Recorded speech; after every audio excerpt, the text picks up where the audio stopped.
Hey guys, welcome back to JTech. On today's episode, we're going to take a look at the Deepcool Matrexx 55 ADD-RGB White. I saw this case on sale at Canada Computers here for $69.99, and I had a client that was looking for something that would look good. And, well, how could you beat for 70 bucks tempered glass? Really? Anyway, that being said, let's take a look at it.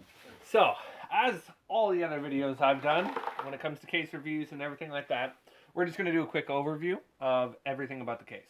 All the actual specs of the case and everything else will be in the description, so if you want to get all the actual technical specs, that's that. First thing I'm going to say is this case was actually really good. Again, for budget, Deepcool, man, has been killing it. 4mm tempered glass side panel, 4mm tempered glass front panel. Beautiful case. I love the white. I was a little skeptical with the airflow on the sides, but it pulls fine. Temperatures and everything else are good. 240mm, I believe, magnetic air filter at the front. And yeah, overall, it was really good. There is one version of this a little bit higher. I believe it's called the Matrexx 70. It gives you vertical GPU mounting, but everything I've heard on it, it brings the GPU really close to the front, so if you're air cooling, that might give you some issues. If you're water cooling, obviously not a big deal. Anyway, that being said, let's get into it a little bit more. So, it comes with 4 little thumb studs. They are all rubber washered, so you won't have to worry about scratching glass or anything like that when you're taking them on and off. The glass does fit nice and snug, so you can pull all 4 of the thumb studs and not worry about the glass falling off. You actually have to lift the glass itself off.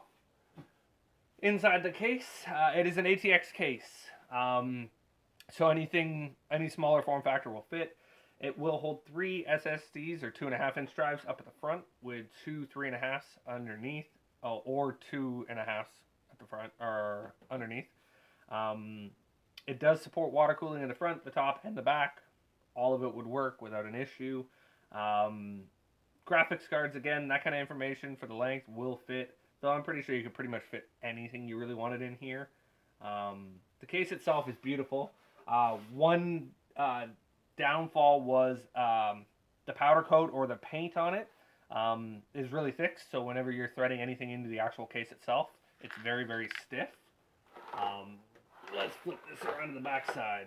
I did have a hell of a time pulling out these thumb studs the first time. Or even releasing the back of the case, it's pretty stiff because of the powder coating. The back cable management was simple. There's lots of room. It's a little stuck down here if you're not using a fully modular power supply, but still lots of room. Everything went in super smooth. There's only one negative on this case, and this is something that it's not really huge to gripe about. When you're hooking up the SSDs in the front, if you're using a full ATX motherboard, these holes are really tight to get the wiring in. Now I used a 90 for the SATA, but my power for the power cable on the SSD, it's tight. I would have loved to see either the holes a little bit bigger or something, or even if they could have shimmied it back a little bit further and it would have been fine. But really, again, for a $70 budget case, it's beautiful. Everything can be seen really nicely. The front comes with an LED strip that you can either wire into your motherboard, or you can just run it into a Molex and it scrolls through the colors itself. The top has 2 USB 2.0s with a USB 3.0, power, reset, the headphone jacks, and then an LED button, so if you do wire it in, you can switch through the colors. But really, like I said, the only gripe I have really is that the wires being a little tight at the front here. They're a little tight. Other than that, beautiful case to work in. Deepcool killed it again. Highly underrated as far as I'm concerned. This is going to a client. He's extremely stoked with it. And yeah, so hope you guys enjoyed it. As always, I will see you in the next one. And I guess we'll see what's next. Have a good one.